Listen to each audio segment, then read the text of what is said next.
Senate Republicans feel they weathered the storm on Monday in the wake of revelations from former National Security Advisor John Bolton's draft book manuscript that Trump told him US security assistance to Ukraine was conditioned on investigations into Democrats, including the Bidens. Live updates. Impeachment trial of President TrumpThe Bolton developments jerked the conversation in the Senate over witnesses into a new direction. But several GOP senators and aides said the White House presentations on Monday helped halt a potential scenario in which a handful of Republicans moved sharply toward wanting to hear from witnesses.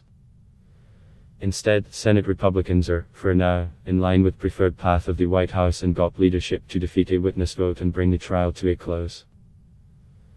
But the situation in the Senate Republican Conference remains fluid. Two Republican senators, Mitt Romney of Utah and Susan Collins of Maine, have signaled they want to hear from witnesses, including Bolton. Sen. Lisa Murkowski of Alaska says she is curious about Bolton's testimony.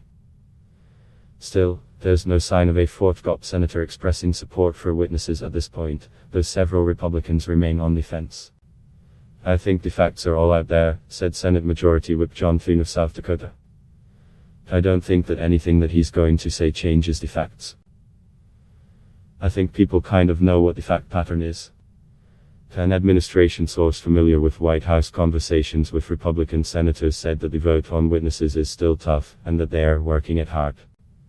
While Senate Majority Leader Mitch McConnell told his conference to take a deep breath, Romney made a pitch to his colleagues for witnesses on Wednesday. I think each individual is going to make their own decision, and they're not. I don't think they're all settled, as a group, or as individuals, as to exactly how they're going to vote, Romney said Tuesday.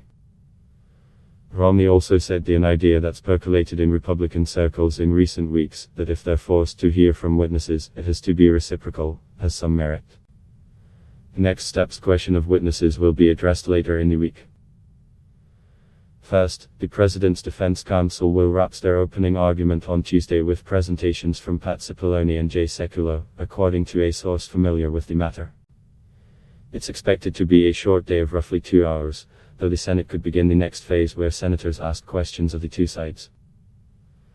One Republican senator said a majority of the conference was reassured by the defense team presentations on Monday, and senators particularly highlighted constitutional lawyer Alan Dershowitz's argument. I think he probably gave a lot more peace of mind to people that were wanting to see how to sort through it, when he made a strong case that each article was ill-founded, said Sen. Mike Braun of Indiana. And the key thing was, even if Bolton's revelation in its full form was true, is that impeachable in your opinion? He said no, because it imputes motives. Democrats are continuing to call for Bolton to testify in the Senate to seek notes from Bolton, and Democratic aides say they expect to hammer that point home during the question and answer period, which could last up to 16 hours over 2 days.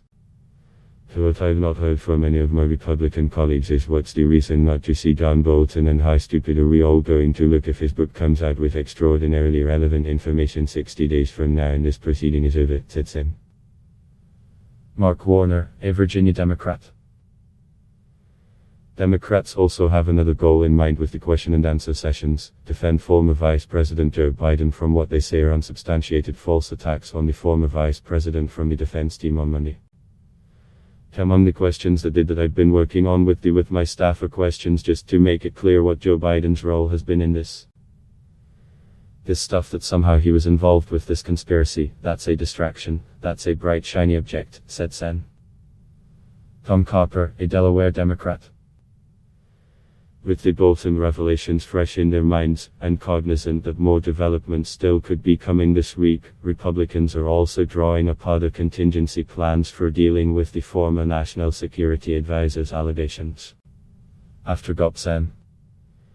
James Lankford of Oklahoma proposed a plan that would make Bolton's manuscript available to senators in a classified setting. Sen. Lindsey Graham, a South Carolina Republican, took to Twitter on Tuesday morning to jump on the idea. CNN's Manu Raju, Warren Fox, Dana Bash, Caitlin Collins, Kristen Wilson, Ellie Kaufman and Ted Barrett contributed to this report.